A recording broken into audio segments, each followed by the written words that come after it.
हम सब के अंदर 3 तरह के गुण होते हैं जो कि बहुत ही इंपॉर्टेंट होते हैं, रजस गुण, सत्व गुण और तामस गुण। ओके, तामस गुण वो होता है जिसमें मनुष्य या कोई भी पशु पक्षी उसमें आते हैं। तो पशु पक्षी का क्या होता है मेन उद्देश्य, उन लोग का मेन उद्देश्य होता है खाना खाना है, जीवित रहना है, अपने आप को बचा कर रखना है कि कोई हमें ना खा ले।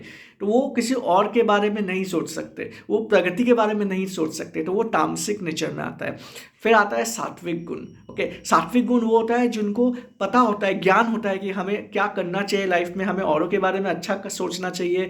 वो रिजल्ट के प्रति उतना फोकस नहीं रहते, वो अपना काम पर ध्यान देते हैं, ठीक है, भगवान को समर्पित करते हुए कार्य करते हैं। तो वो हमेशा कभी भी दुखी नहीं रहेंगे, उतना एंग्जाइटी डिप्रेशन उन लोग को उतना नहीं रहता है, क्योंकि उन्हें पता होता है जो भी काम कर रहे हैं वो अपने भगवान के लिए कर रहे हैं। फिर होता है राजसिक गुण। राजसिक गुण सात्विक और तामसिक गुण के बीच में आता है, जिसके अंदर ज्ञान तो होता है कि हमें क्या करना चाहिए क्या नहीं करना चाहिए, बट उसका पूरी तरह से पालन नहीं करते हैं, ठीक है ना। तो उनके अंदर तामसिक गुण भी रहता है और सात्विक गुण भी रहता है, जिन्हें धर्म का ज्ञान होता है पर उस रास्ते पर नहीं चलते हैं, ठीक है। जैसे कर्ण थे, अंगराज कर्ण, ठीक है।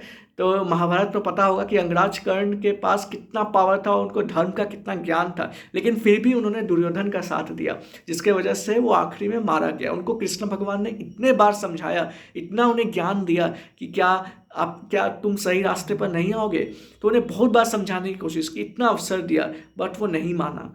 तो अगर उनसे हमें इस चीज़ से क्या सीखने को मिलता है कि अगर लक्ष्य बड़ा हो, उद्देश्य बड़ा हो, तो वो मैटर नहीं करता है। सबसे इंपॉर्टेंट चीज़ क्या है कि हम किनके साथ रह करके हम उस गोल को अचीव करने के लिए जा रहे हैं, ठीक है। तो अगर हम किसी अधर्मी आदमी के ऊपर बैठ करके अगर हम अपने बड़े उद्देश्य को भी अचीव करने जाएंगे तो वो भी फेल हो जाएगा।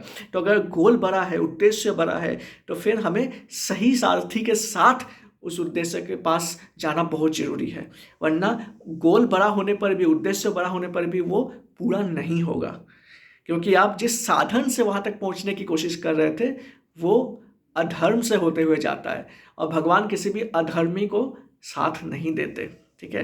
तो ये चीज़ हमें बहुत इंपॉर्टेंट है और सोचना चाहिए कि हमारा लक्ष्य क्या है और कैसे हम वहाँ तक पहुँच रहे हैं, किनके साथ पहुँच रहे हैं, किनको अपना मेंटोर मानकर वहाँ तक पहुँच रहे हैं, ठीक है। तो ये चीज़ बहुत इंपॉर्टेंट है, और समर्पित रह करके जिनको आप समझ रहे हो कि इनके पास बहुत ज्ञान है, पहले अच्छे से परख लो, ठीक है। अगर वो लगता है कि हाँ वो आपके लिए सही है, तो पूरी समर्पित भाव से उनके साथ मिल करके आगे बढ़ो और अपने गोल्स को अचीव करो। जय श्री कृष्ण। Bye bye.